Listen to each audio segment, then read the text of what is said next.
Dayon nagkadto sila sa lugar nga gintawag Getsemani.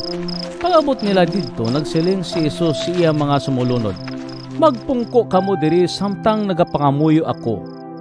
Gindalan niya sila ni Pedro, Santiago, kag Juan sa uluonhan. Nagpangalisod gid si Jesus.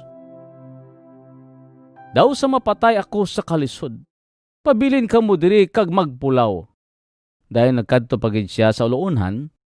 Nagluhod siya kag nagpangamuyo nga kun mahimo ipaiway lang ang pag-antos nga iya ginatubang.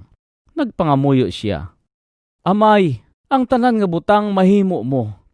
Gani ilikaw mo ini nga pag-antos nga nag-abot sa akon. Pero hindi ang akon luyag ang dapat matuman kundi ang imo." Pabalik niya sa iya 3 ka sumulunod, naabtan niya sila nga nagakatulog. Nagsiling siya kay Pedro, "Simon, nagakatulog ka bala? Hindi ka bala makapulaw bisan isa lang ka oras? Magpulaw kamo kag magpangamuyo nga hindi kamo madaog sang pagsulay. Luyag sang inyo espiritu nga maghimo sang husto ug galing maluya ang inyo lawas."